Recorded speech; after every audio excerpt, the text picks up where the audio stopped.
exactly are you teaching? You're on mute. You're on mute. Yeah, please. Oh, he's back on mute. Yeah, please tell me.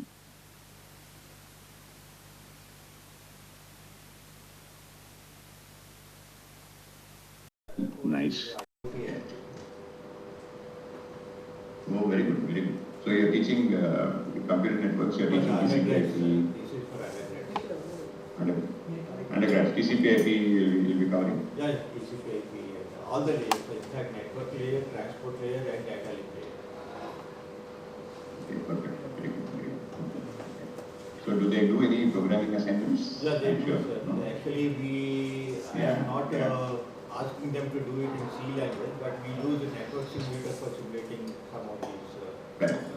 And also some C codes for stop and wait and go back and select to repeat. Oh, very good. And some quick stuffing, framing. Nice. These stuff I have been trying to do. Yeah, these are all very classic things. Which textbook are you following? So, already? Yeah. So I think we'll. Yes, please. Yeah. I think yes, please. Yeah. Also ready, I think, with them. Yes. So everyone has, so that you know. Yeah. I think because all are here only in the hall only. Okay. Very good. Okay. So shall I start? Ready? Okay. Yes. Good afternoon, all of you. And we have with us Professor Sundar Vanka from IIT Hyderabad. He is Associate Professor, Department of Electrical Engineering, IIT Hyderabad, and he is working from 21 to 8. And he is a communication engineer with a proven track.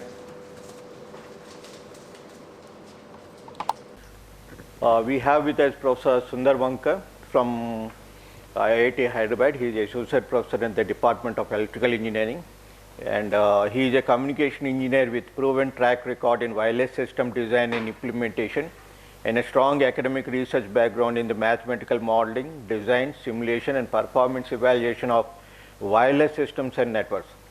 Inventor and co-inventor of 5 US patents, and his doctoral work has resulted in 1 book chapter, 1 patent application, 3 journal papers and 8 conference papers. His Google scholar citations will be around 500, 499 or 500, and his H index is 9 and I-10 index is 7. He has done his PhD from University of Notre Dame in 2000, from 2007 to 12, and BTech and MTech from Electrical Engineering IIT Madras, and I think it is a dual degree program from 98 to 2003. Sir, please correct me if I am wrong.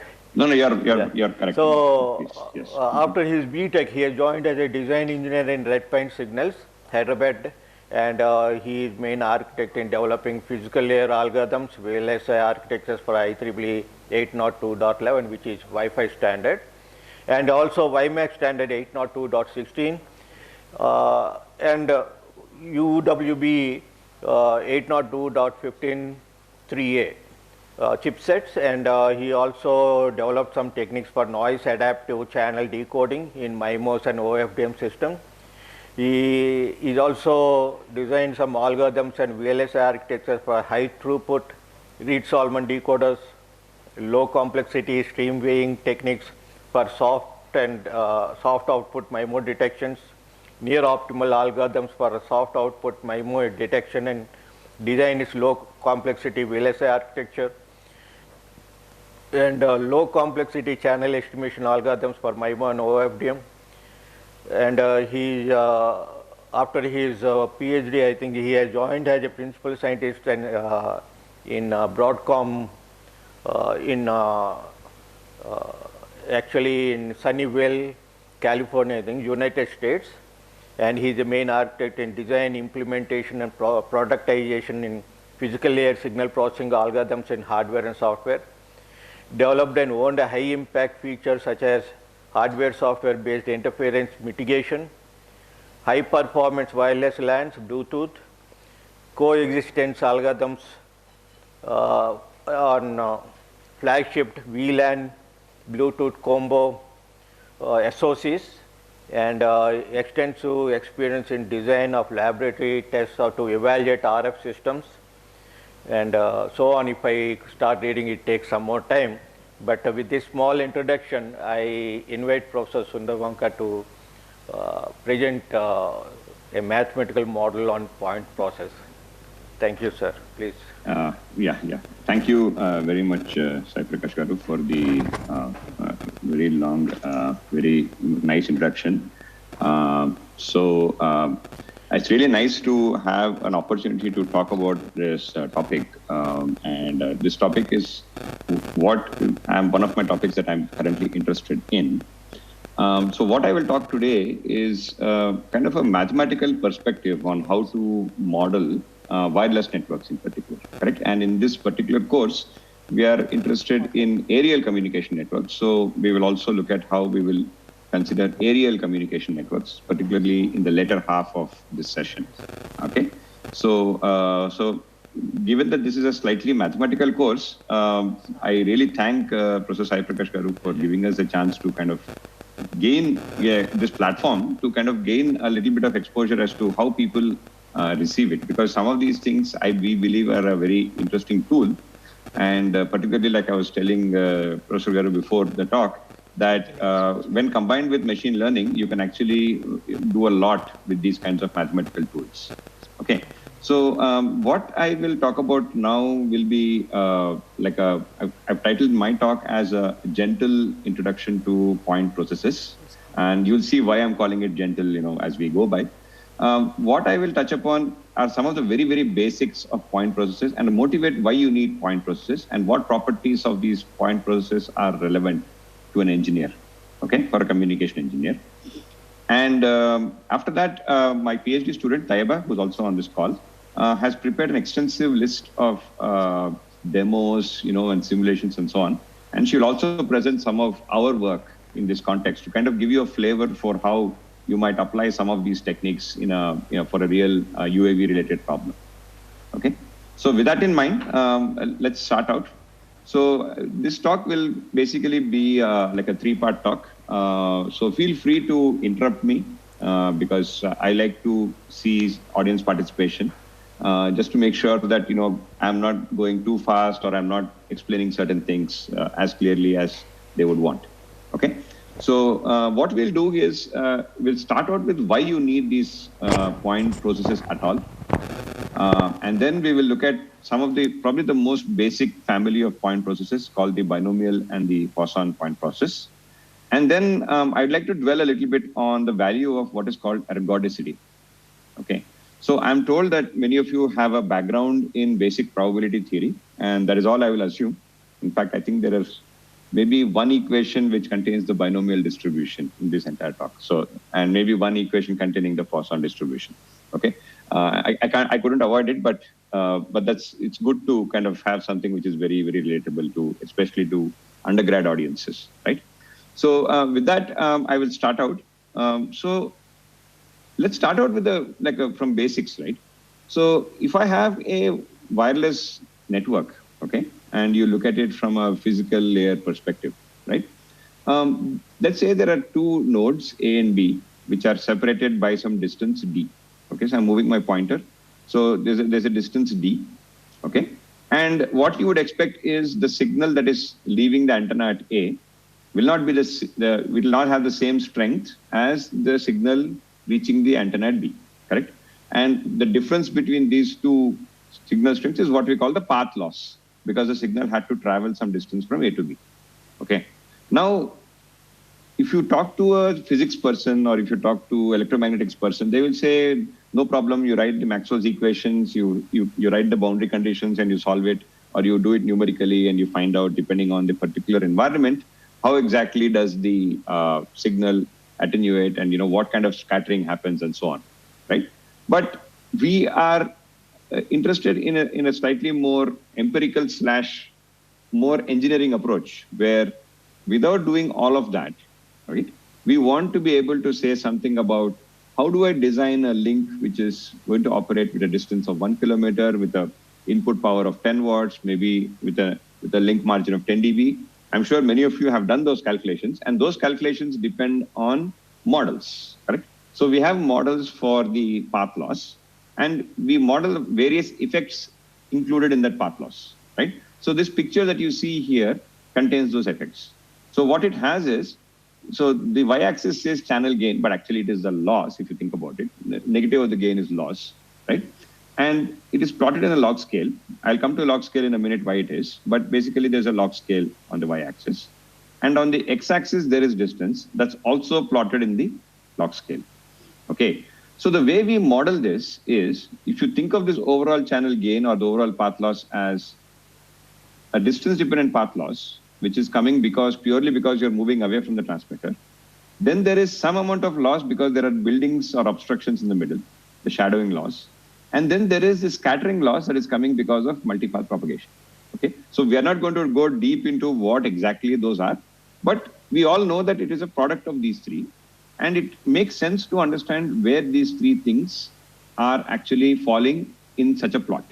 Okay, so if you take a logarithm, you can see that anything that is a product will become a summation when you add a logarithm. When you take a logarithm on both sides, right? So this becomes log of PL plus log of PLW shadow and log of G, correct? That's the overall thing. So if you just consider the first term, PL of D, that is essentially just the attenuation with the distance. Okay, so we model that with distance to the power minus alpha, where alpha captures the environment and alpha is called the path loss exponent. Typically alpha is 2, 2.5, 3, 3.5, and so on. Okay, depending on the amount of obstacles and reflections. Okay, so if I just look at that, just this one, okay, the one that I'm highlighting. Are you able to see my highlighting?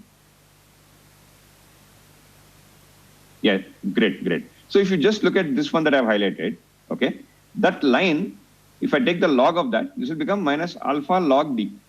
So log of this path loss is proportional to minus alpha log D, correct? So that is basically a straight line, this dashed line, correct? Because that's why we can take, if you take log D on the x-axis and you take a log of the channel, this gain on the y-axis, this will be a straight line. This dashed line will be a straight line. Okay. Now, what happens is that effect is completely different from the effect which is coming because of obstacles, which is a shadowing loss. And typically the log of the shadowing loss is considered to be a Gaussian random variable, something called log normal shadowing. Again, we will not get into too much of that, but basically we need to understand that this term, because I've taken logarithm here, it will add to the path loss here, correct? Because I've taken log of this, the total loss will be the log of this plus the log of this term. The log of that term will be some random variable, so it will keep on adding some randomness to it. But the important thing to understand there is the shadowing is a little more sticky, correct? Which means if you are behind a building for a while, you will be behind the building for some time. So that effect is more correlated, right? Okay, and the last effect is the scattering effect, which is coming because of multipath propagation. Okay, so that again, we have all these random variables called, in this case, we have taken a gamma distributed random variable. It doesn't matter what exactly it is, but basically it is some random variable that models the fact that the antenna hitting a particular signal hitting a particular antenna comes because of several reflections from the neighboring environments. Okay, so this dashed line is purely the distance part because you're moving away from the transmitter. This sort of wavy line is because it is coming because of different obstacles. This jiggly line, which is moving, which is changing very fast, is because of multipath fading, which is basically scattering effects. Okay, so the question here is, of all these three effects, you can see that in themselves, they cannot alter the fact that when I increase the distance, the signal is falling, correct? The amount of energy received is falling, correct? So what happens is, you can think of these two terms as some kind of a correction term to this underlying dominant term, which is the path loss term. Okay, so if you have a path loss, which is coming d to the minus alpha, I will add some margin on top. I'll add some extra variable on top. That is my extra gain. Okay, right? And that is typically random. Okay, we can model that. But remember that these two things don't depend on the distance, but this thing does depend on distance. Then the question that arises is, can this distance be random? Right? So if you think of a tower, like all of us are sitting in our rooms now and attending this call. Imagine the different people having their phones, and each of the phones is probably connected to a different tower because you may have a different carrier. Like one person may be connected to a Geo network, one person may be connected to an Airtel network, another person may be connected to a BSNL network. So if I think of all of you people and as individuals having phones, and I look at the link distance from each phone to its tower, it is random because it depends on the person that I choose. Correct? So technically, you will see that this distance of the distance between two objects in a wireless network, like A and B, transmitter and receiver, can be random. Okay. So let's see what it means in a UAV context. Okay.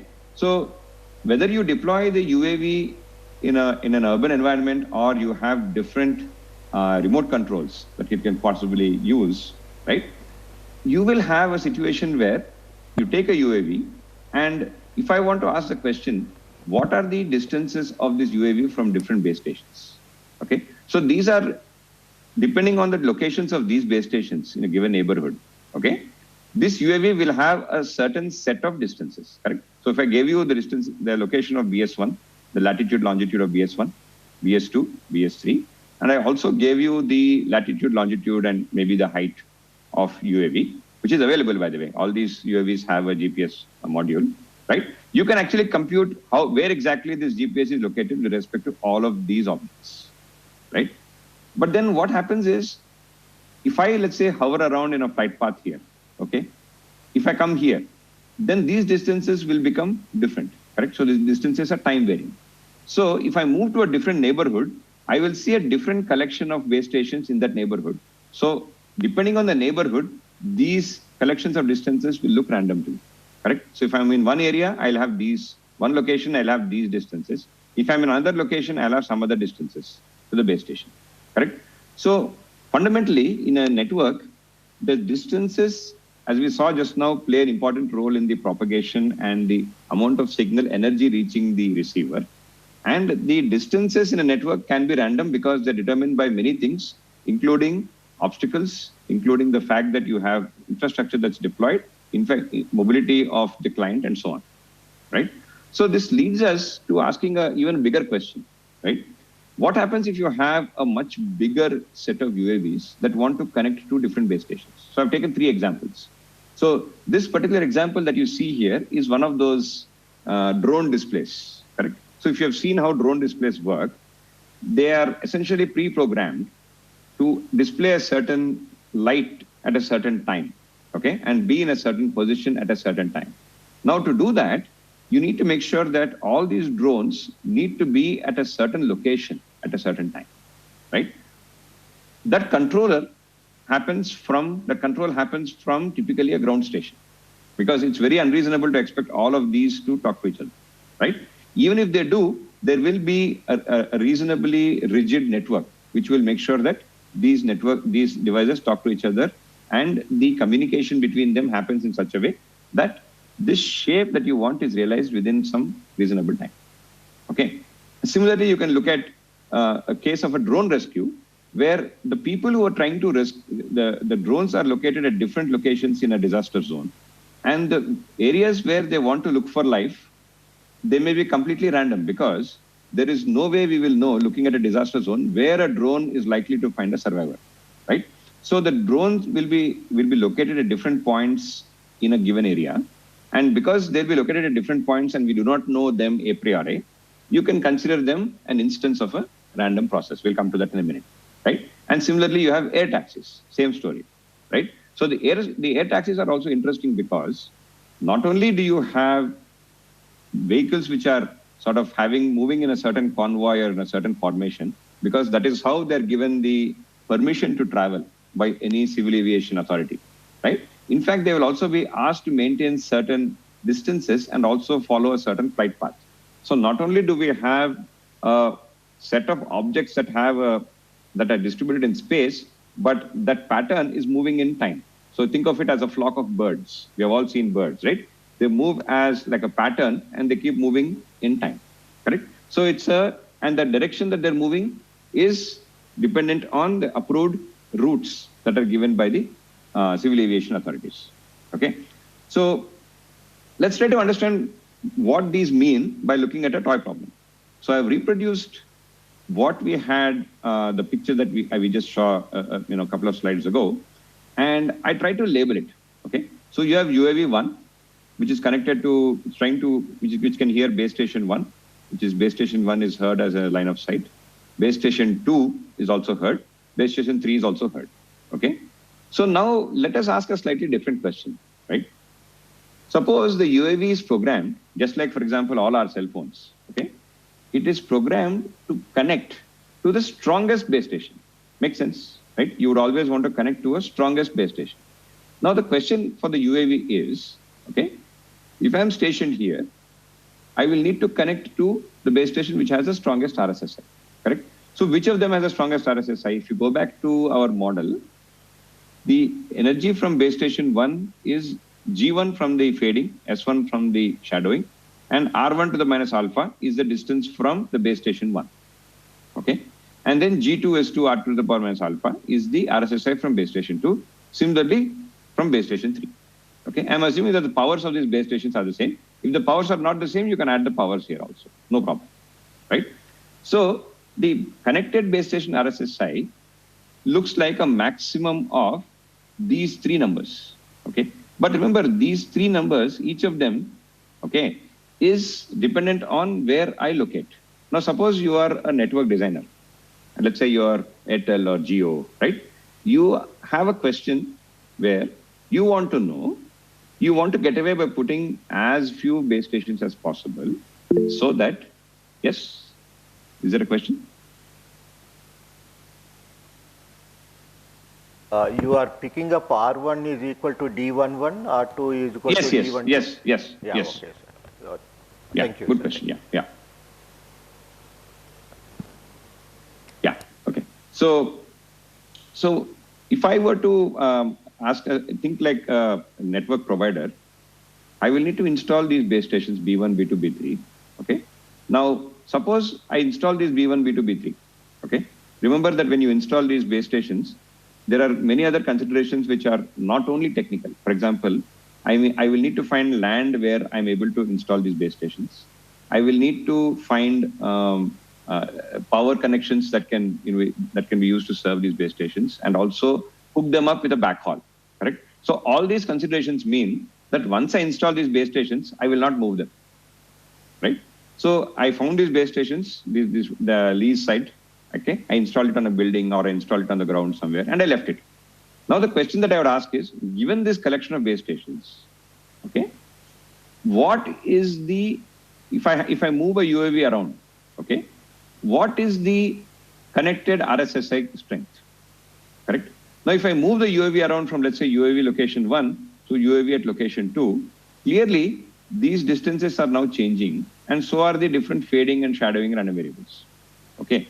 So the question that I would ask is, what is the average RSSI, okay, that these base stations can support? Okay, so which means there is some kind of mathematical expectation. This is the expectation that I need to do. But the question is over what? Okay, so there is some expectation there, but I don't know what I will find the expectation on. Okay, any guesses what I should find the expectation on?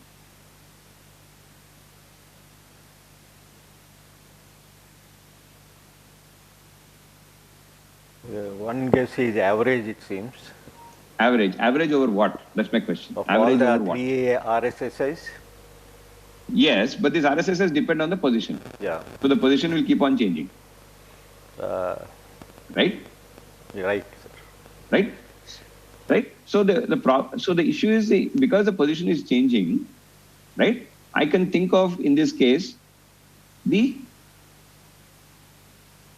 you need the fading distribution, because the fading wind can keep changing. The shadowing distributions you will know, but also you need to know the location of the UAVs that you want to consider.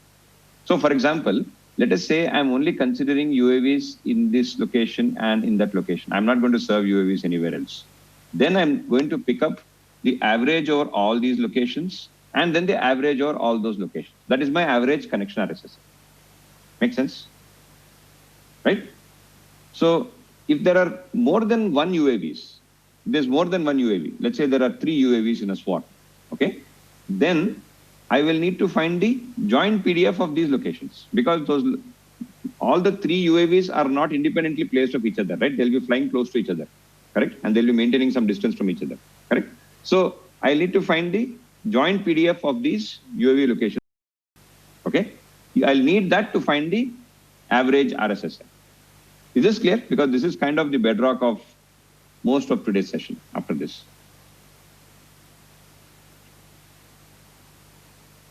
Okay, great. So now with this picture in mind, let us understand whether this analysis or this approach is scalable. Okay. So let's say you have N, which is a swarm, right? You have multiple swarms, correct? Let's say you have 100 UAVs. Okay. And let's say you want to do that, right? You want to still consider the location of these UAVs as a high dimensional random vector, correct? So for example, if you go back to this example, in this case, the number of entries in this random vector is 3. You need to know the latitude, longitude, which is the location on the ground, and then the height, 3 dimensions. So if you have, let us say, a swarm of 2 UAVs, it will need 6 dimensions, right? Yes, please. So there is a question like a Yes. minimum of 3 is required for Yes. analysis, right, sir? 2 will That's what not I'm help saying. us. 2 is not enough. 3 is No, required. 3 right? minimum Yeah. 3. 4, 5, and is better for the minimization of errors in estimation. No. We are not estimating anything. We are assuming it is known. Everything is known perfectly. Okay, the UAV location is also known. Even if you assume that, Okay. what happens is, if you have one UAV, you need 3 numbers to specify where it is, right? Yeah, minimum Okay. 3 is required. Minimum 3 is required. What happens is, let us say there are 2 UAVs and they're flying as a formation. Okay. Then you will need 6 numbers, no? Yeah, 3 that numbers is not enough. Correct? Right, sir. Correct? Right? So what happens is, if you have, let us say, N UAVs, okay? N is typically 100. Okay. So let's imagine that, there's a large area here where there are 100 UAVs, in some small clusters. One UAV cluster has 5 UAVs here, another 5 UAVs there, another 2 UAVs here, another 7 UAVs there, and so on. Correct? So how many number of UAVs are there? Let us say there are 100 UAVs. That means each UAV requires 3 dimensions, correct? 3 numbers. So you need a PDF which has how many dimensions now? 300 dimensions, correct? Because you need to account for all the UAVs, correct? Right? So this approach very quickly becomes unwieldy, okay? So it is precisely to address this problem that you can think of needing a stochastic process approach. Like this is exactly how, when we teach stochastic processes to undergrad students, we talk about random variables, random vectors. Then we say, let's say the random vector size is infinity. That means there are many numbers in that, not finite number. Okay. In the same way, instead of saying that there is a finite number, let's say 2, 3, or 100 UAVs, I say these UAVs are a realization of a stochastic process. Okay. So each realization of the stochastic process is what I call a point pattern. Okay. So for example, okay, let us say that I have a random swarm size. Let's say the swarm size is random. That means I may have deployed, let's say, N UAVs. N is depending on the mission. Okay. So depending on the mission, N can change. Let us say N is some Poisson random variable. We'll come to this in a few more slides. Okay. But suppose you have N, which is a Poisson random variable, and you're deploying all the UAVs at some height 100 meters over a city neighborhood of size 1 kilometer by 1 kilometer. Okay. Then those UAVs will look like randomly placed UAVs which are there in this 1 kilometer by 1 kilometer radius at a height 100 meters. Okay. So this is how it looks, for example, right? So one other example is, if you take a 5G network, like a cellular base station network, correct? And you plot where the base stations are, right? I found this on one of these websites. So I took 2 places. One of them is in Cupertino, where I used to live. Another place is in San Jose, okay, where I used to work, okay? So both these places, if you see the red dots here, they constitute the locations of the towers, okay? So if you notice, they almost look like a they look like they're along the roads, but except for the fact that they're along the road somehow, the dots don't seem to have a nice hexagonal kind of pattern that everybody teaches in textbooks, correct? So if you go to open any wireless textbook, they will say hexagonal cells are the most efficient, correct? And they'll give you this 120-degree sectoral antennas and all that, right? But this is real life, correct? This is actually data that is gathered by companies, right? Same thing happens with San Jose, right? So you have two such instances, and you can pick the same thing up for any other city where it's available. I'm pretty sure Hyderabad or Warangal will be very similar. Okay. Now, the point I'm trying to make here is, just like we imagine, okay, a random variable to take many numbers, many values. For example, if there is a uniform random variable which is between 0 and 1, it can take any value between 0 and 1, right? It can take a value 0.1, 0.2, 0.12, 0.61, so on. So in the same way, we can treat this point pattern as a realization of a stochastic process. Okay. So that is the intuition, that main intuition that you should carry away after this course. Okay. So, and yes, please.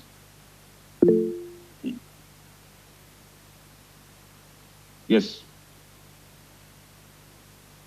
Point process. Yes. They are IIDs. Not necessarily IID. Very good question, sir. But it's not IID. Yes. Okay. So the arrival of each point is independent of the other point's arrivals. Not necessary. Not necessary. Okay. So generally, because when we try to model the telephones and all, we use the arrivals as Poisson arrivals only, because each call is independent and they don't depend on the previous call. Correct. Correct. So it is something like that, or no? Nothing to do with it. So this is a very, very important and very insightful question. Okay, so I will answer probably 50-60% right away. Okay, the remaining ones we can as the slides go on, we'll do it, and I'll definitely come back to this question a lot more detail towards the end of this talk. But first, let me start answering this question.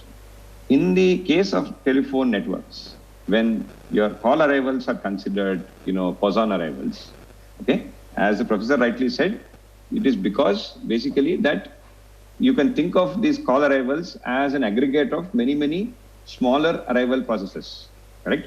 And the overall process will look Poisson because one arrival is independent of other arrivals, basically, correct? That's the intuition.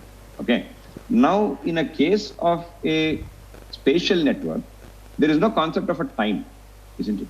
There's no time here. There's only space. You took a photo and that's it. Okay. At any given time, you took a photo.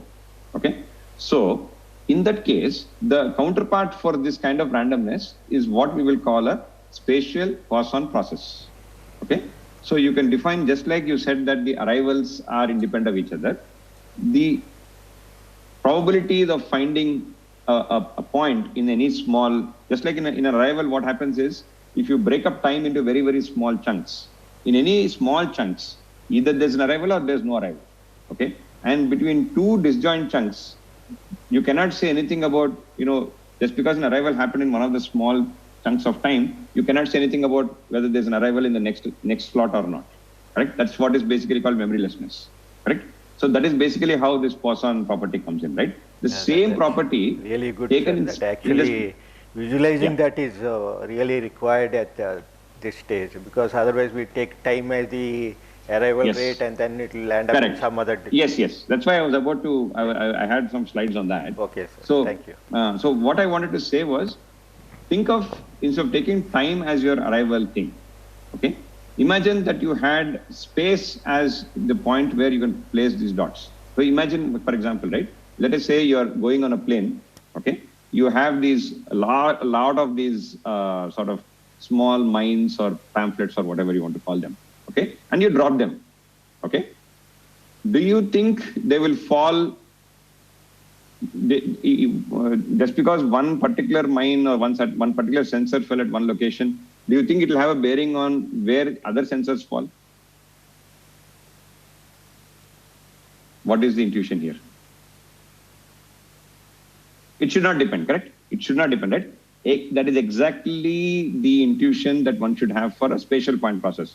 Imagine that these points were thrown by somebody from a plane, okay? They fell uniformly, randomly throughout the circle that you see here. Imagine that, okay? They fell uniformly, randomly in this circle, okay? Now imagine that the number of points you're throwing is some Poisson distributed random variable. That much is easy to understand. Okay.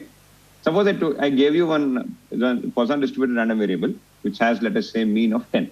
That means on the average, you'll throw down 10 points. Okay. But once you decide on how many you want to throw, those points will be distributed uniformly, randomly, independent of each other. Is that is that creating a good intuition for a Poisson process? Right? Right. So that's a spatial Poisson process, correct? Now, it is no more dependent on time, correct? It's a spatial process, correct? In space, correct? It's not in time. Not in time. Okay. Now, I must give a caveat here. These processes are definitely not Poisson. Why? Because you're not throwing them uniformly at random. You're only throwing them along the roads. No? Right? You're throwing them close to houses, correct? So in reality, these Poisson models, they may not be 100% fit, correct? If you think of this as data that is from the field data versus analytical data, it's not 100% fit, okay? So for example, even here you'll see, right? In San Jose, this area happens to be what is called the downtown, okay? So there's a lot of offices here. So there's a lot of density in places where, there are people, okay? And there's low density here, right? So all those things we'll look at. But the basic intuition I want to give is there is a point process which you can create. Just like you create a realization of a random variable, you can create a realization of a point process. So let's understand in the context of UAVs. It becomes even more interesting in the case of UAVs. Okay.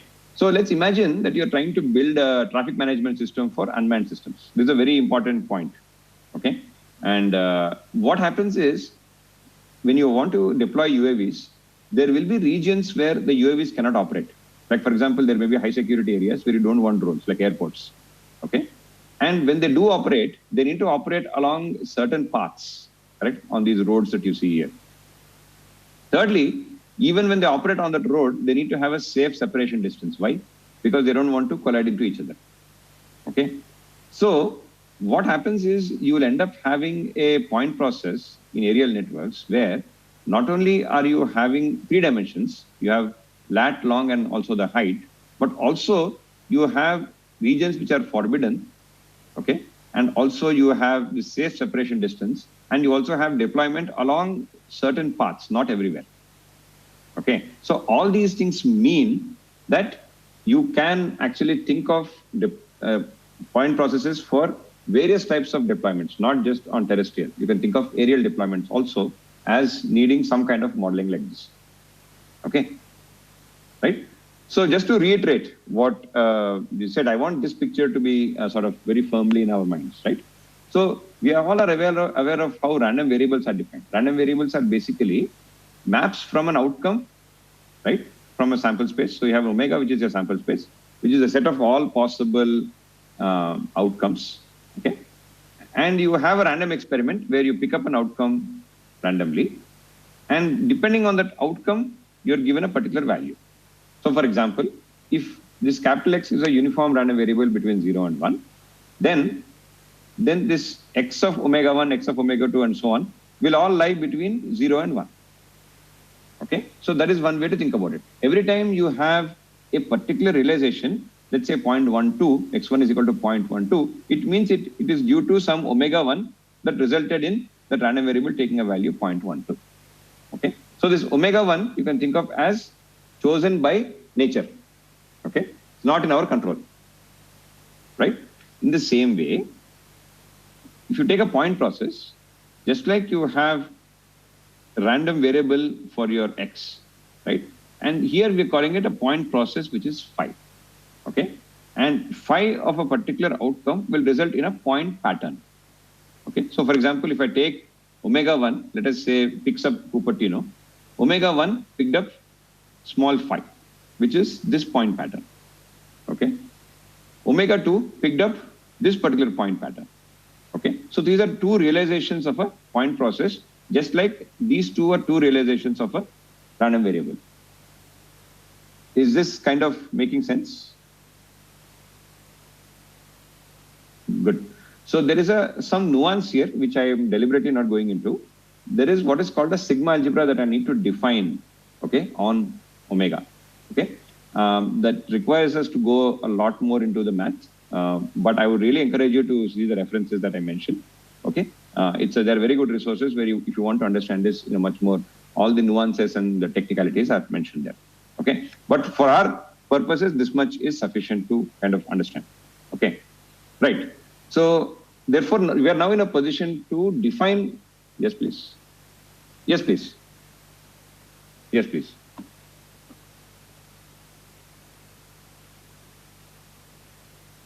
Yes. Yes.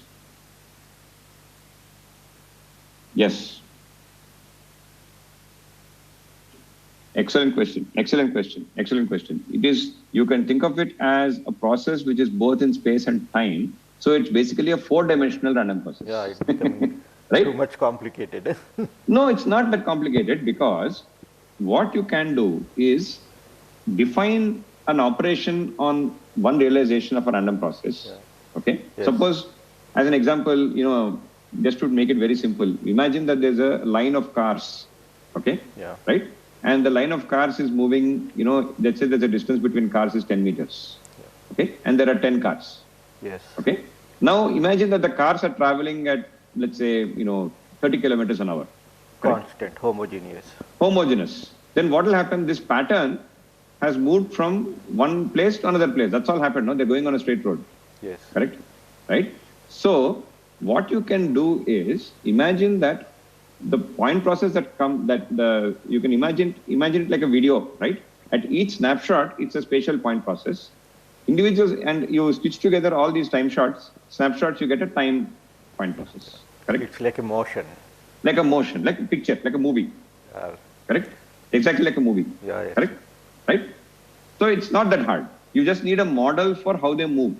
Okay. Right? Okay. Yeah? Thank you. That's also described very well in a lot of literature. Okay? Right. Okay. Very good question. Okay. So, so now we are in a position to define what is formally a point process. Okay.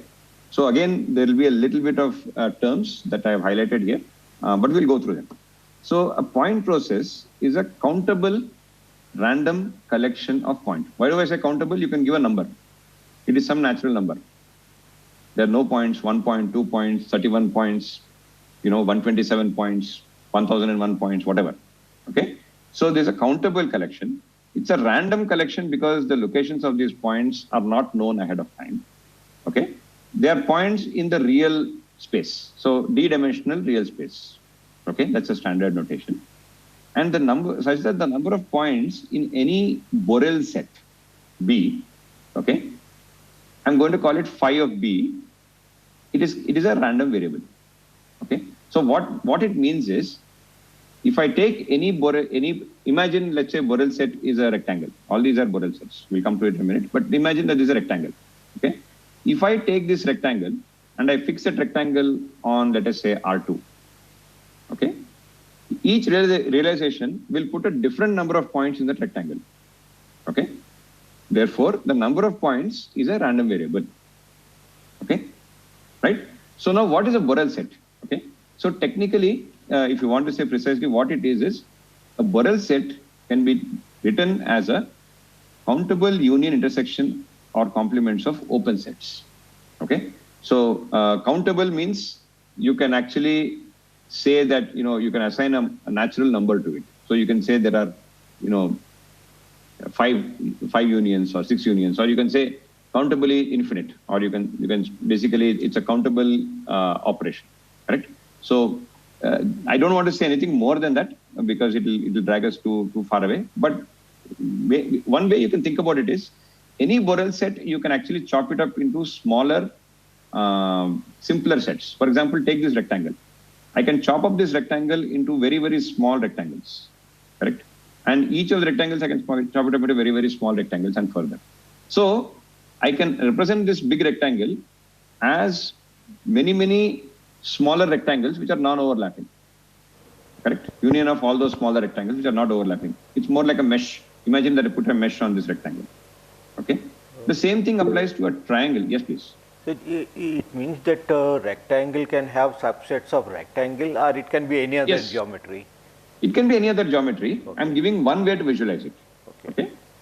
So you can, typically what you do is that if you start with these open sets, one way you start with open sets is intervals. Yeah. Okay, 2 comma 3, open interval 2 comma 3 is an interval. Okay, similarly in 2 dimensions, a square whose sides are not included is an open set. Okay, so what you do is, if you want to show something as a Borel set, you take these more elemental sets, okay, and you show that you can use those elemental sets to create this big set. So for example, let's say this one has length 10 and this one has breadth of 2, okay, you can now create, squares, smaller squares here, right? Yeah. It's like a mesh, okay, and so on. Okay, okay, sir. Okay, thank you. Right? So the same thing applies for a triangle. Okay, why am I saying it applies to a triangle? Because I can take any triangle, I can break it up into, I can approximate the triangle to any degree I want using a finer and finer mesh. Imagine that you have a square mesh. Okay, the finer I make the square mesh, I will count only the squares inside this triangle. Okay, are you kind of intuitively seeing that if I make the mesh finer and finer and finer, I'm going to get the set of the squares inside this will be approaching this triangle, right? So what we are trying to say is that you can approximate this triangle to any extent you want using a very, very, very small squares. You can think of it that way. Okay. So the same thing applies to this star, same thing applies to this oval, same thing applies to this weird shape that I drew here, and same thing applies to this infinite half plane. Okay. So all the nice shapes that we can draw with hand, okay, and the shapes that we care about, they're all Borel sets. So for our practical purposes, this technical requirement is met. You don't have to worry. Okay. But to be technically accurate, you need to describe it in this way. Okay. So you can as well say for any set that we care about, okay, of importance to us in practice, right? The number of points in that set is a random variable. Is that kind of making some sense? So if I pick up, let us say I pick up this oval, okay, depending on whether that realization puts, a particular realization may put 2 points in that oval, it may put 5 points in that oval, or it may put 100 points in that oval. Correct? It's a random collection of points. Right? This clear, I want to move to the next point. Okay. So the one small thing I want to mention here is a concept of what is called a Lebesgue measure. I'm not going to go deep into Lebesgue measure, but all I'm going to do is like the volume of a set. So for example, if you say that this B is a line segment in real numbers, mod B is basically its length. If B is a circle, let us say in R2, then mod B is the area. If it's in R3, it is the volume. Okay. So imagine that it is just the volume or area or length, depending on the dimension. So I'll use the term volume without losing generality. Okay. So if I have a volume, that volume of that set is what is called the Lebesgue measure. Okay. Technically, that is what it is. Okay. Make sense? Yeah. Okay. So now we are ready to tackle the first point, set of things, where we define a binomial and a Poisson process. Okay. So first, let us understand what a binomial point process is. Okay. So imagine that you have a set of n random variables, x1 to xn. Okay. All of them are d-dimensional. So you can assume, for example, they may be UAVs, right? So d is equal to 3. Okay. And you have n is equal to fixed. So let's say you are modeling the locations of the UAV swarm. Okay. So if you have a UAV swarm, which has, let us say, n elements in it, okay, n UAVs in it, each of these xi's is independently drawn from some PDF. Okay. So why would you sort of model something like this? So for example, let's say you have a UAV where you know how many swarms, how many points, how many UAVs you deployed already. Okay. But you want to model where they are located. Okay. So you know how many there are, and that's never going to change, but you want to know where they're located. Okay. So one place you can start with is assume that each of these xi's are independently chosen according to some PDF. Okay, so this is one example. So let's imagine that you have 1 kilometer by 1 kilometer neighborhood. Okay, and I'm seeing from the top. Okay, so you have, let us say, a UAV swarm which is 30 UAVs big. Okay, and they're uniformly randomly deployed in this neighborhood, which means I take each UAV, I put it uniformly somewhere between this square, right? This is like a length, unit length square, right? 1 kilometer by 1 kilometer square. I put it randomly in the middle somewhere. Okay, each of them I put it independently of the others, right? So this is one such realization of a what is called a Bernoulli of a binomial point process. Okay, it's a very simple process. You can equivalently even think of it as a random vector, correct? In this case, you can think of it as 30 UAVs. Each of these UAVs is, let us say, located in a 1 kilometer by 1 kilometer, which means that you need how many total dimensions to describe all the UAV positions? How many numbers? 30 times 2, correct? And if you also assume height is different, you need to assume 30 times 3, correct? Each of them requires 3 dimensions, right? So, but we have avoided that problem by simply converting this, the 30-dimensional or 90-dimensional PDF, we got rid of it, and we said, let us have a point process, okay, to denote where these UAV locations are, okay, right? So, I want to give a flavor for why it's called binomial. So it seems very arbitrary that you should call something like this binomial, right? So let's start with, like a very basic idea here, okay? Let us say that you have some W, which is where you deployed your swarm, okay? And you have any some set B, okay, which is strictly inside this, or at least contained in this, okay? Now, what is the probability that I'm going to have exactly K UAVs in B, okay? Okay, it turns out that can be written as the binomial distribution. Okay, so that is why it's called the binomial point process. So for example, in this case, this W is given by this oval outside egg-like thing. The B is the inside thing. And I took one realization of 5, correct? So in this one realization of 5, how many points are there? There is 1, 2, 3, 4, 5, 6, 7, 8, 9. There are 10 points, okay? And it turns out that this particular realization of 5 put 2 points inside this, okay? Some other realization of 5 may put more points inside this or less points inside this.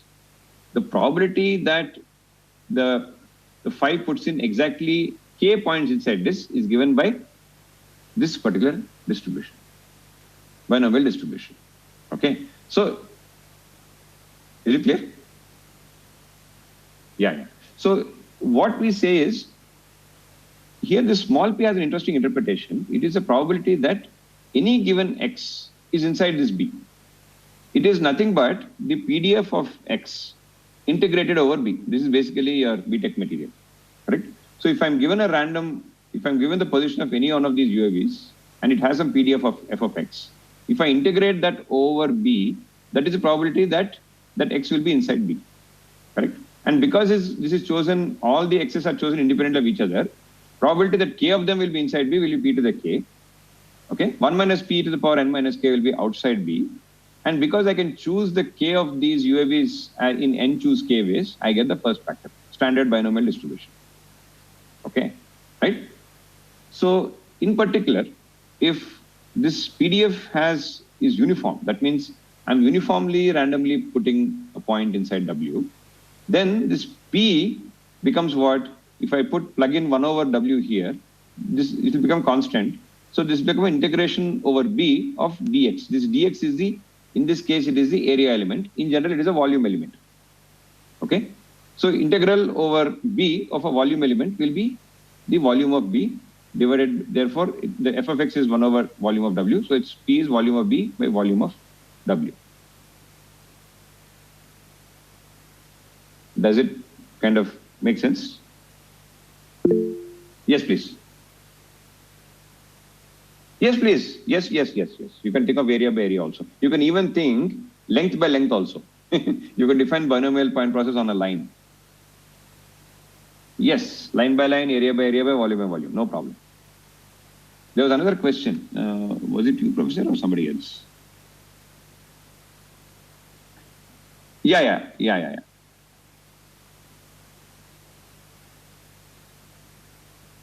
Yes.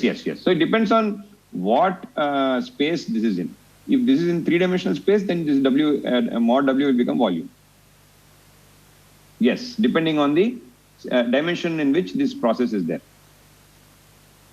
So, for example, let us say you are trying to deploy UAVs within a region which is, let us say, between 100 meters and 200 meters in height. Okay.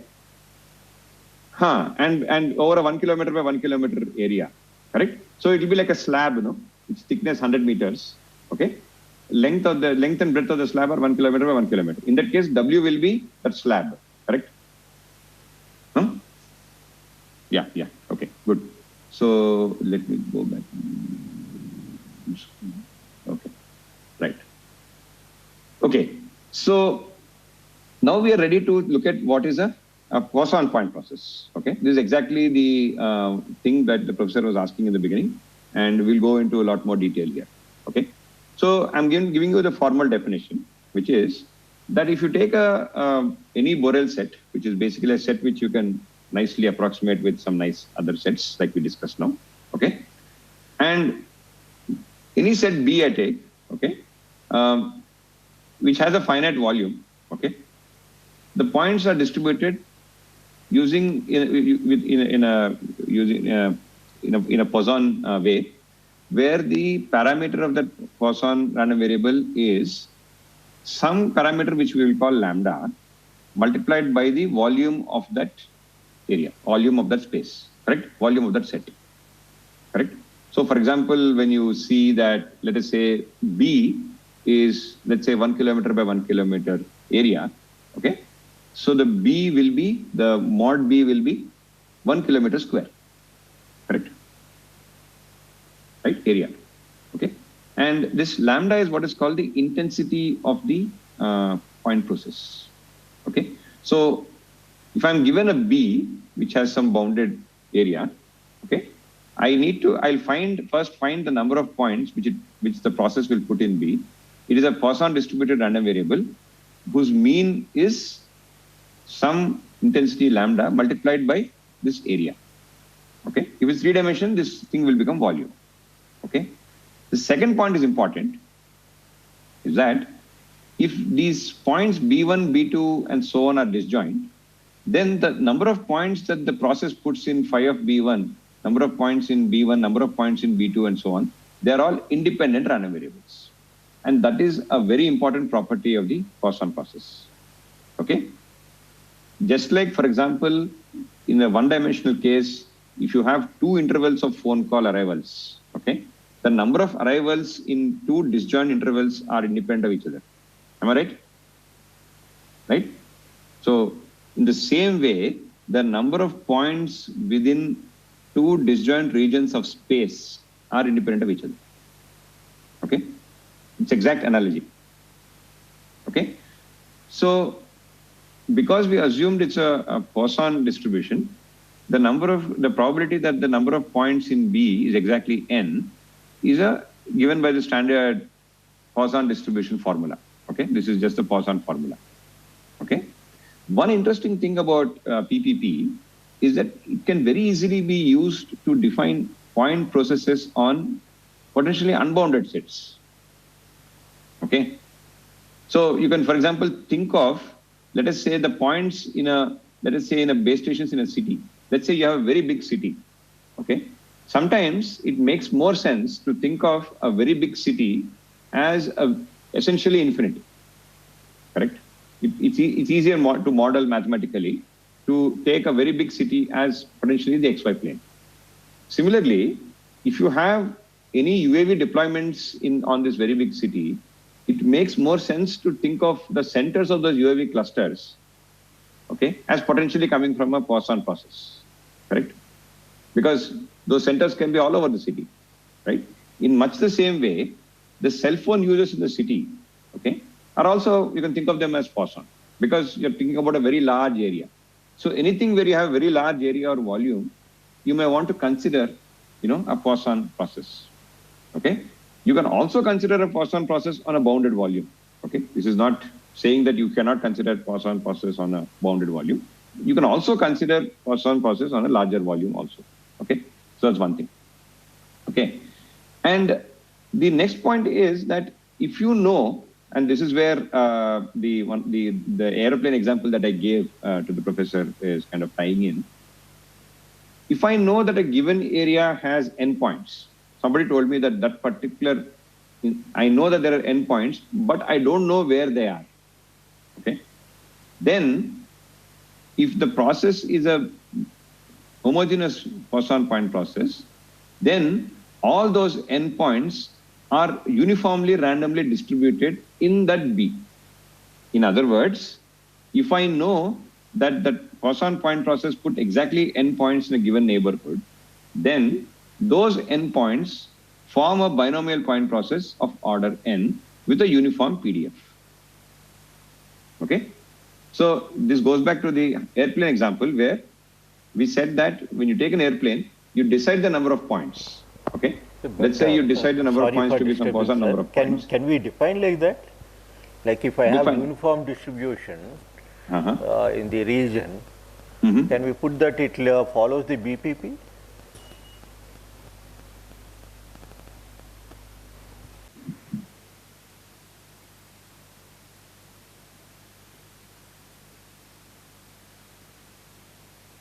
So you full screen.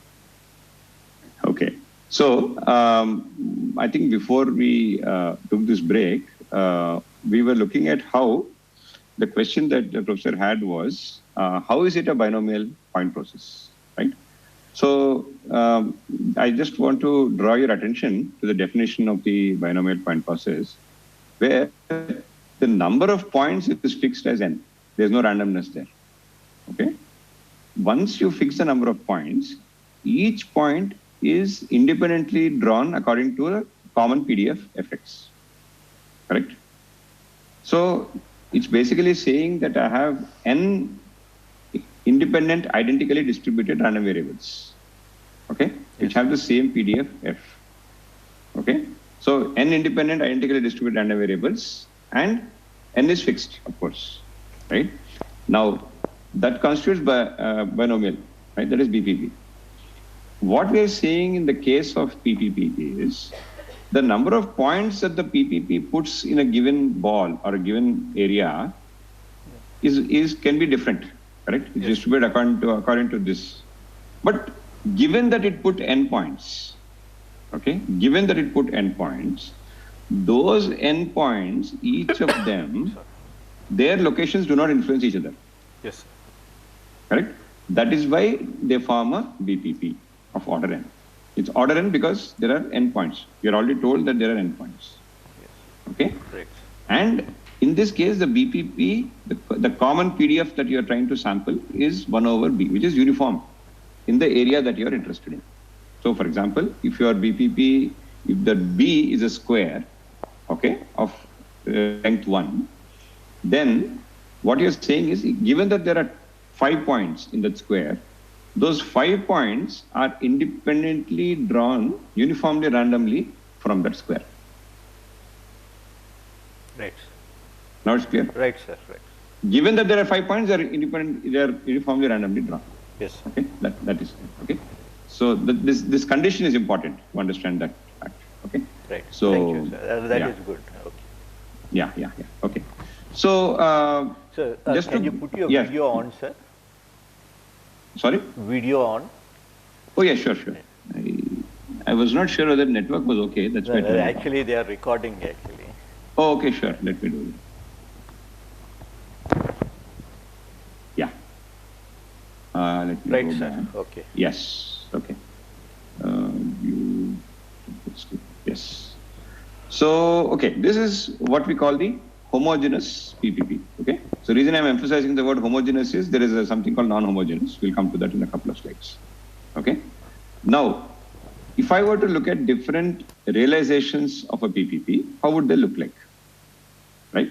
So, let us say that I'm interested in a homogeneous PPP over a region W, which is basically the unit square. 0, 1 is interval 0, 1. 0, it's a square, okay? So I took lambda equals 10. The intensity of this process is 10. Now, you see two realizations from the same process. One realization I'm calling small phi1. Small phi1 of W is the number of points that small phi1 puts inside W. That means the number of points in the square. In this case, it is 14. Okay? But small phi2 of W is 9. Where is this randomness coming? It's coming because the randomness in the number of points. Okay? Because the number of points is Poisson distributed with parameter lambda, which is 10. 10 multiplied by area of W. Area of W is 1. So n, the number of points, will be a Poisson distributed random variable with mean 10 or with parameter 10. Okay, so this is different from a binomial point process, where in binomial point process the n is fixed always. Here n can change. N itself is a Poisson random variable. Okay, so that one point I want to emphasize.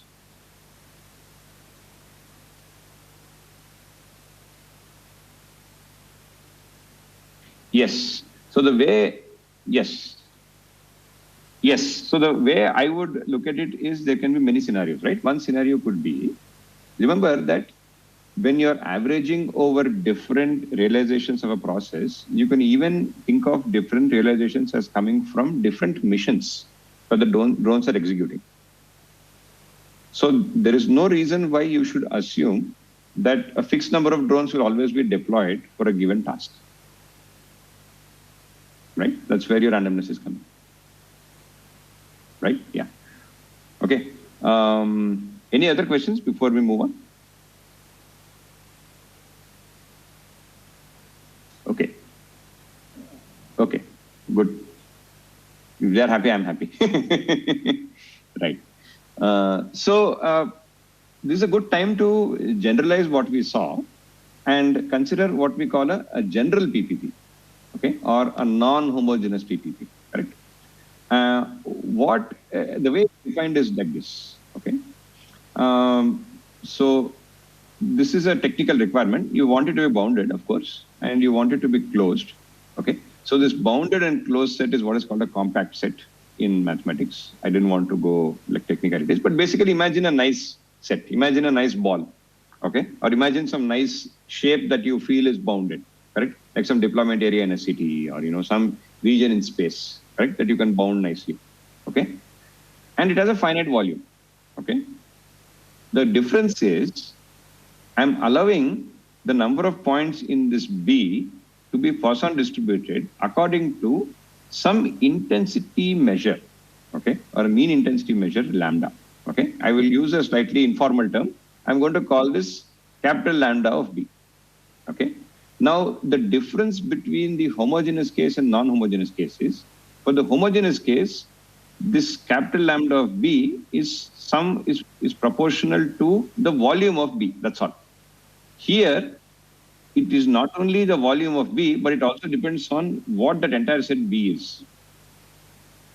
Okay, so which means it doesn't have to depend only on volume, it may depend on other things. Okay, so in most cases of interest, you can write this capital lambda of B as an integral in terms of something called the intensity lambda of X. This X, by the way, is d-dimensional. This is not like a one-dimensional. This X is a d-dimensional vector, correct? So this dx is a volume element. Okay, so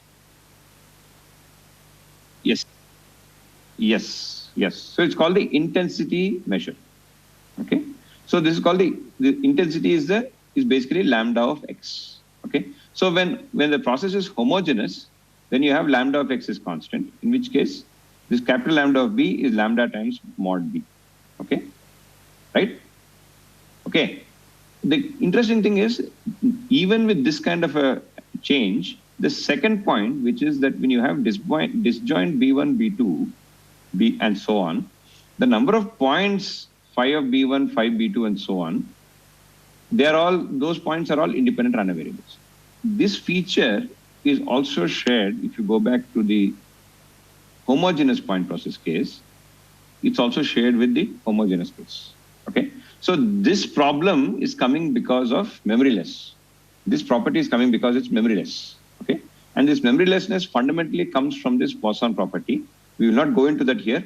We are treating it as two separate things, but actually, this property actually implies this property.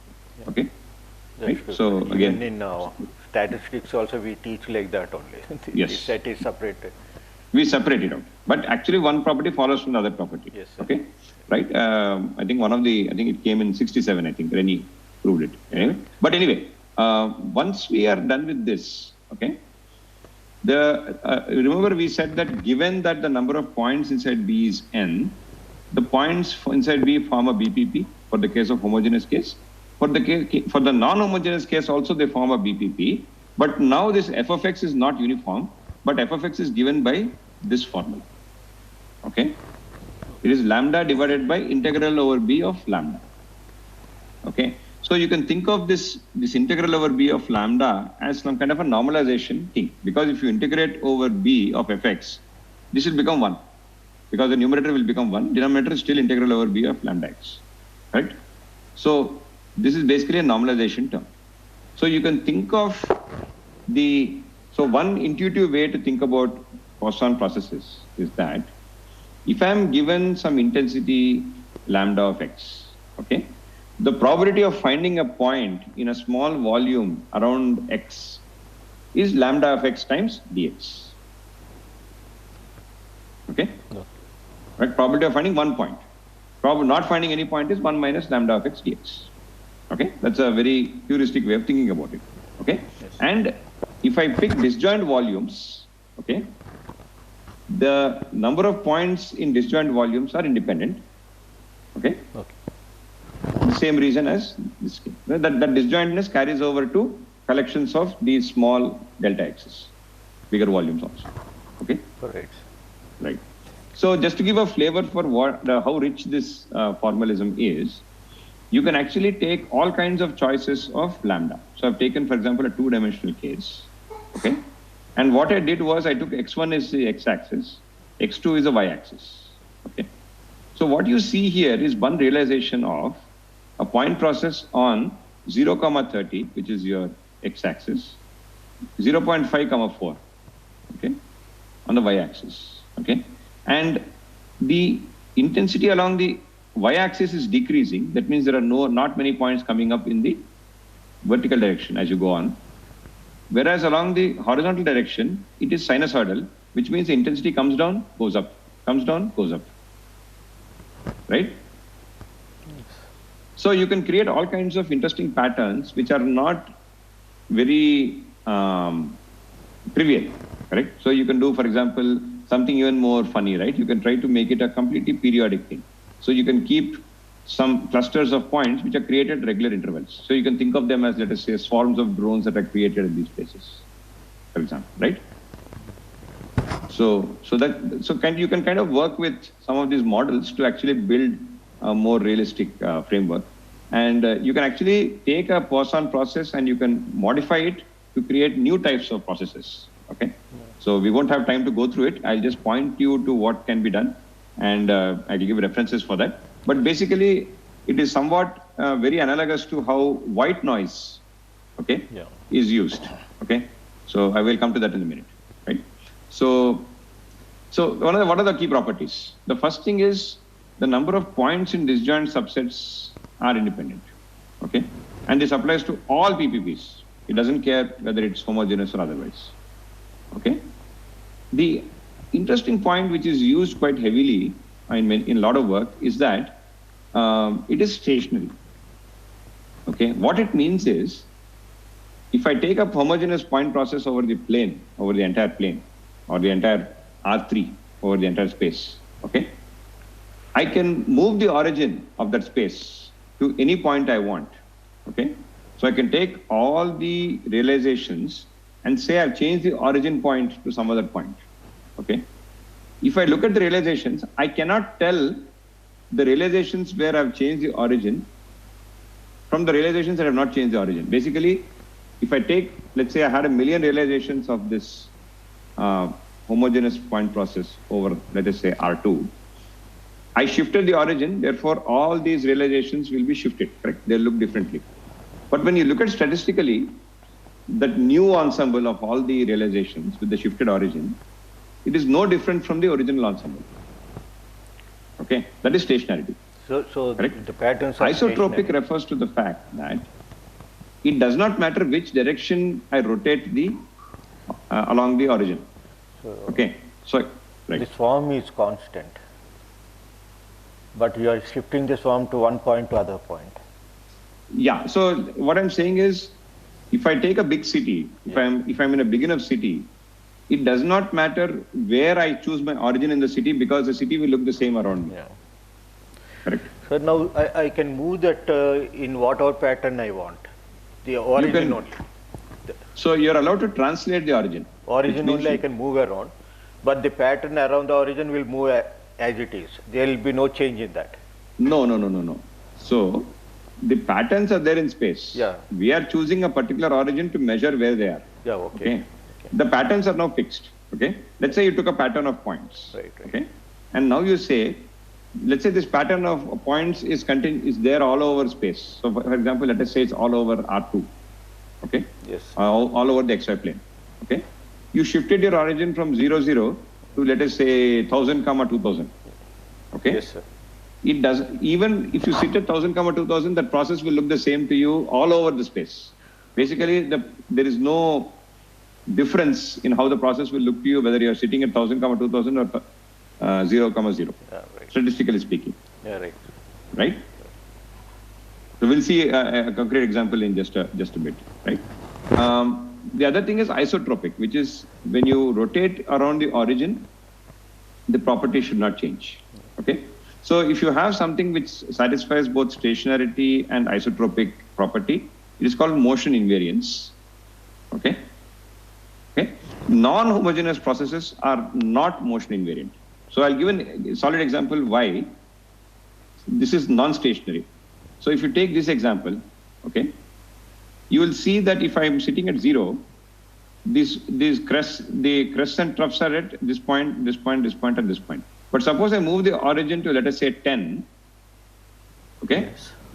The crests and the peaks and valleys are now different, right? They are now differently located. No? If I'm sitting, 10 is my new origin. Right? Yeah, right. Right? Similarly here, if I move this origin, let us say from 0, 0 to, let us say, this point in the middle here, okay? This point, the process will look different for me. Yes. Right? So these processes are not stationary. Okay? And of course, they are also not isotropic, correct? If you rotate it, it will look different. If I rotate this, let us say to 45 degrees. So then we can, how can we define stationarity in that case, sir? Exactly. So so stationarity is defined as the property where the strictly speaking, the distribution of the process is invariant to shifts in the origin. So if I look at the set of all possible point patterns that constitute a PPP in space, okay, and I perform a transformation where I move the origin from 0 to, let us say, some R0. Yes. Okay. So all these point patterns will now be, they'll be the same, but they are now referred to R0 as a new reference, correct? If I take the R0 as a new reference and then I ask any property of this point process, this ensemble, Okay. the properties will remain the same. Right? So there is a stationary. If the points are stationary. Exactly. Just like stochastics, the standard time. In time domain process, we talk about stationary process. Yes, right? Same concept. Thing. Yeah. Okay. So, yeah. Okay. So what I want to now touch upon is the last part of my talk, is that we have just touched upon like binomial and Poisson, right? Which is like basically the most basic processes you can think of. The one point that is used very often in the stochastic geometry community is this notion of an ergodic process or ergodicity, okay? And it turns out it has a very important engineering value, okay, which I'll mention in a bit, right? So I think, are the audience familiar with ergodic processes in time, like stochastic processes which are ergodic in time? Yes or no? Yes, can you repeat the question, sir, once more? Is the audience familiar with ergodic processes in time? Stochastic, like where you can have time average is equal to ensemble average. So they say yes, sir. Yes. So in much the same way, if you take ergodic process in time, you are talking about averaging out, let us say, finding the sample mean in time is equal to the ensemble average, right? Yeah. In much the same way, a spatial point process is ergodic. If the statistical properties, if I keep on taking a spatial average of those properties, okay, they converge to the ensemble average. Okay. So in one, if you want to remember it as one sentence, if I take one realization of a stochastic process, okay, it essentially represents the entire ensemble in a statistical sense. I don't need more realizations to find averages. I can use that one realization to find everything I want. It's a differentiation of the points. It's some distribution of the points, correct? That's how the points are distributed. Yeah. Correct? Right? So you can see clearly that ergodicity by definition requires an infinite number of random variables. You cannot live with finite dimensional ergodicity. It doesn't make sense. Yes, sir. Okay? So we'll see an example, a very concrete example of what I mean. Okay? So let's take a single like homogeneous PPP realization. Okay? Yes. And let us say I want to find the intensity. I want to estimate the intensity. Okay? What I will do is I will take small pieces of this process. Yes. Okay? Let us say I pick squares of 4 by 4 each. Okay? And I tile this process. I take 4 by 4 squares in this whole area. Okay? Yes. In each 4 by 4 square, I count the number of points. Okay? Yes. And then I find the histogram of all the points I found. Correct? Yes. Then I divide by 4 because I'm finding intensity. I'm dividing by 16. Yeah. Correct? Right? So if I divide by 16, okay, what I'm seeing here is the true intensity is 10. Okay? But the rest of the intensities are not very far away, 8.5 to 12. So, correct? Can we approximate to normal again, Gaussian? This normality will be there, but more importantly, in addition to this normality, the convergence to this mean is critical. Yeah, that's true. Right? The average intensity, I can measure it even by taking this averaging over different pieces of a single realization. I don't need more than one realization. Okay? I just need a large enough number of squares. That means large enough area. Correct? So what is happening basically is, in a subtle way, the process is exhibiting the properties of all the processes in one single realization. Yeah, that's true. All, right? Somewhere it is going in like that. Right? That is why you're able to do all this averaging and come to expectation without taking more realizations of the point process. This is almost natural for all. Like even in a class, if we conduct exam, the average will pick up. Yes. So if you go back to like a non-homogeneous process, it is not ergodic. Okay. Why? Because if I try to do something like this here, okay, Yes. I will not get the intensity because it's not time average. This spatial average is not the ensemble average. Okay. Yes, sir. So what it means from an engineering standpoint is that I can now take I can take an ensemble average and interpret it as a spatial average. Yes. Which means if I have a collection of, in a large wireless network, I have many links. Each of the links, let us say, is operating at some bit rate. Instead of, by using stochastic geometry and finding ensemble averages, which can be done more efficiently using analytical methods or some numerical methods, Yes. I can find the spatial average of all the bit rates of links in a network in one shot. Yes. Okay, thanks to ergodicity. Okay, so that interpretation gives rise to what are called meta distributions, which can also be discussed at a later date. But basically, this ergodicity actually plays a crucial role in tying a lot of stochastic geometry to practice in this sense, because you can take a single realization, let us say deployment over Warangal city. Okay, and I can say that the spatially averaged values that I get, okay, will be the same as the ensemble average I get with the simulations. So therefore, I can say something for a person who has actually deployed a specific realization of the network. They cannot change the realization, right? They cannot change the base station locations, for example, right? but you can say something about what they are going to see in an average sense. So can we say something like if we take uniform distribution, it can the average can be at the middle of that, and for other distributions it will not match. Uniform is one thing. The thing about ergodicity is it requires a little bit more than uniform. Okay. So it boils down to, if you go back to stochastic process, it boils down to what is called a measure preserving dynamical system. Yes, sir, Yeah. So it goes a little too deep into it. But basically what is happening is you are somehow sampling the entire sample space in that single realization. Do it has with variance also, or no? Only ensemble is sufficient. So you can now define ergodicity in what sense also. Okay. So you can define what is called ergodicity in the mean square sense, ergodicity in the almost sure sense, and all. Okay. Right? And you can now define ergodicity in just expectation of the number of points, or you want the ergodicity in terms of the variance, like you said, right? The variance of the points is also the same, right? Okay. Right. So you can define all that also. Yes. Okay. Yeah. Okay.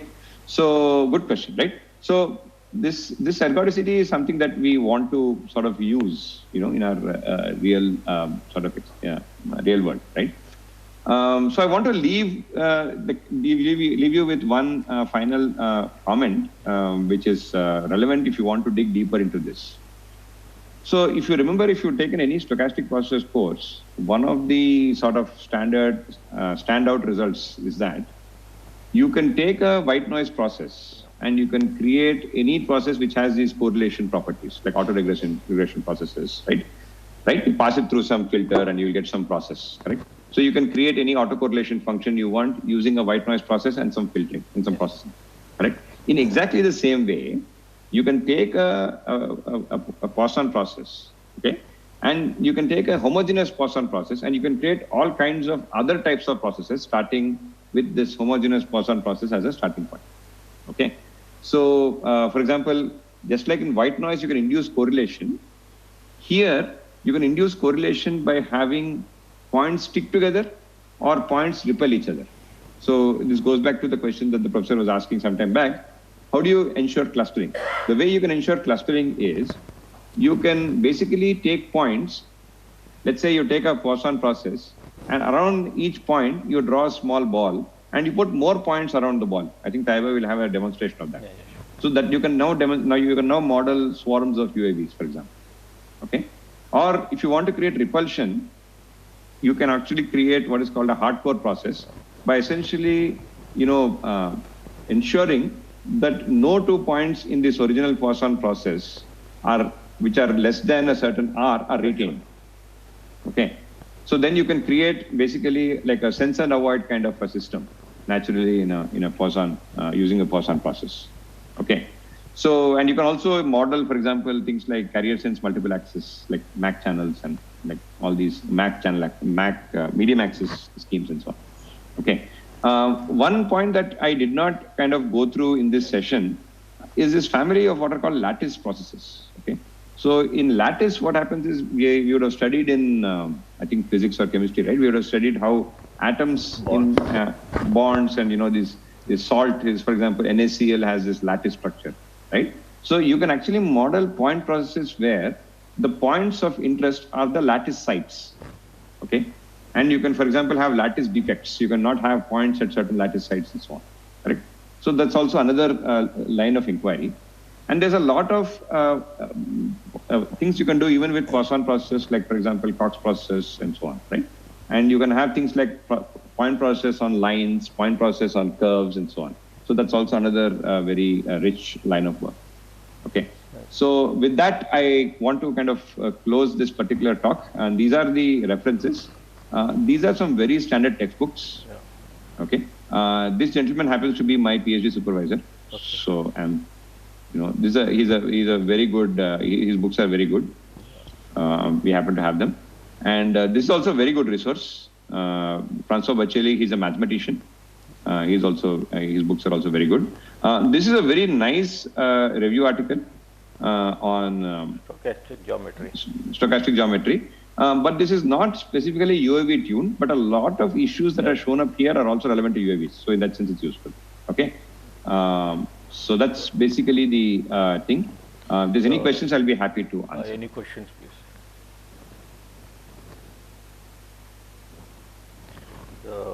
Before we close, there are some more online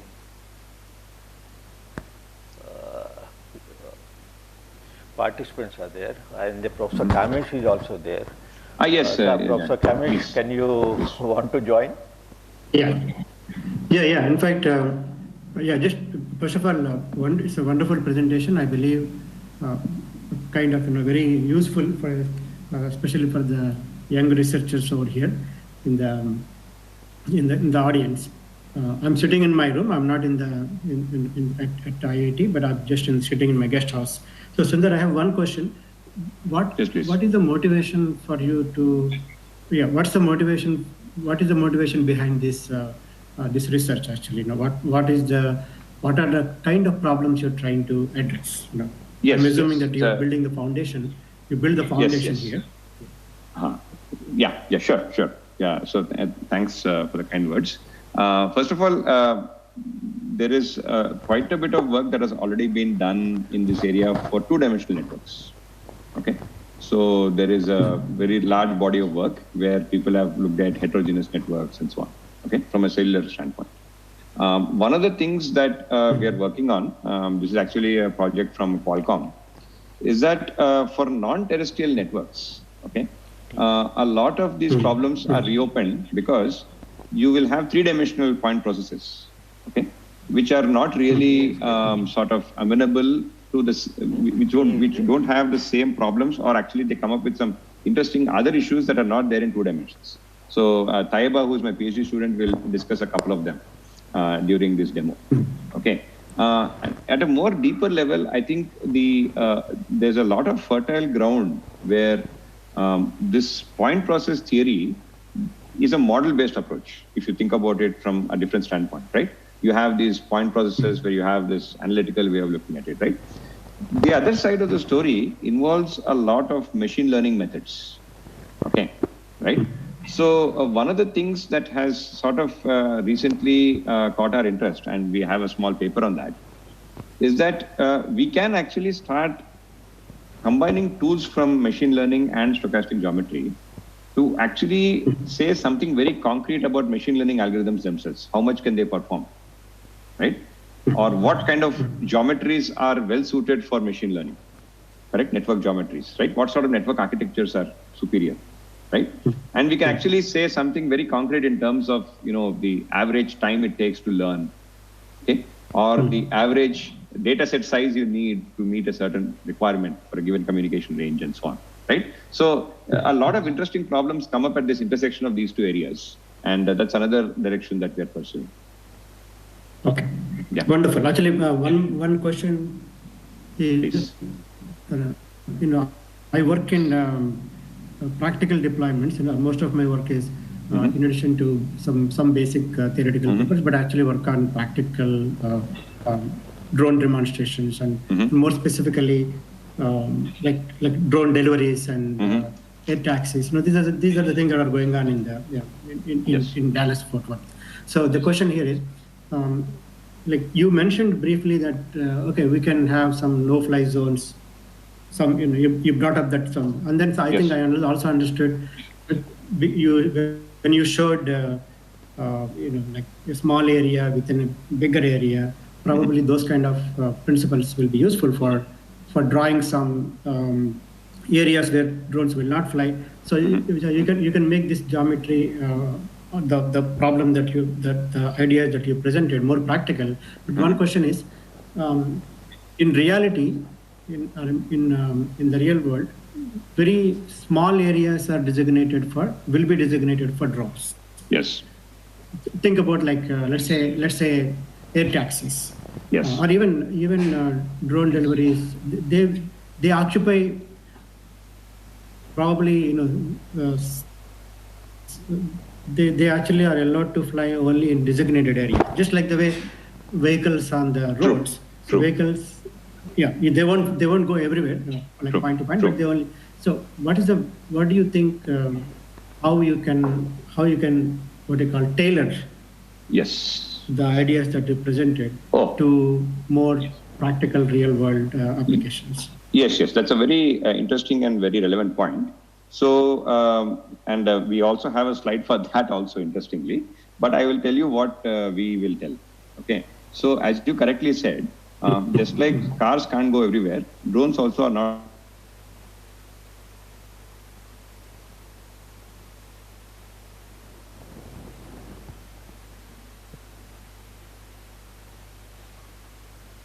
Space, Euclidean space, right? You can be on a plane or a line or in 3D, right? What you can do is now restrict yourself to putting, for example, point process on a line in 3D. So, for example, let us say you have a flight corridor, okay? Those flight corridors are now your random oriented lines, okay? You can create lines which have certain orientation, and you can put point process on those lines. So now you're enforcing constraints where you can't go anywhere you want, okay? And you can put lines, you can make those lines deterministic based on a city plan, or you can make those lines random to model a random city, okay? And you can change the orientation of those lines, of course, right? So that's one way you can very easily do. And the other thing that you can avoid, which you can use to avoid in certain areas, there is a family of processes called a whole process. So you can actually create you're not allowed to exist in large swathes of the city, except for those small areas of the city. Okay, so that can be readily modeled. In fact, that has its roots in what is called cognitive radio, where the secondary users cannot be within a certain radius of the primary user. Okay, so there's something called a Poisson whole process, HOLE, whole process, right? So you can actually, if you see literature on that, they do exactly this kind of stuff, right? So these forbidden regions can be modeled like that. Yeah. Wonderful. Thank you. I think I'm sure there's a lot of work can be done based on the ideas that you presented. Wonderful. Thank you. Yeah. Thank you. Thank you, Professor Kamesh. If no questions are there from the participants, okay.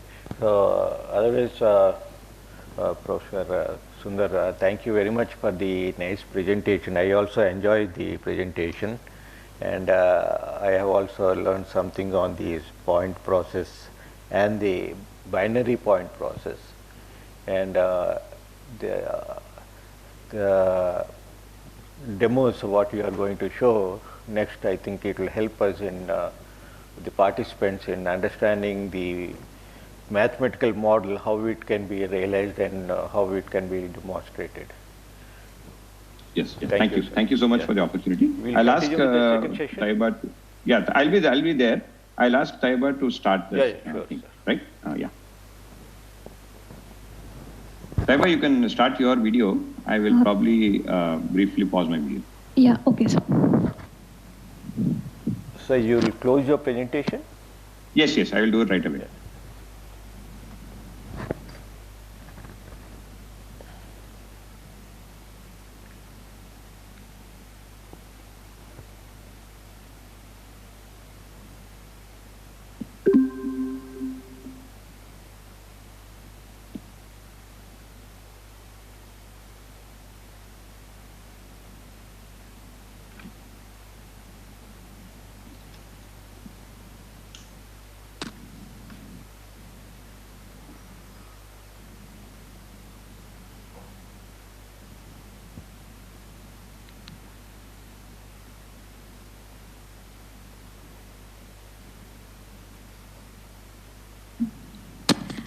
Hello everybody, I'm Taiba. I'm a PhD student working under the supervision of Dr. Sundar Vanka.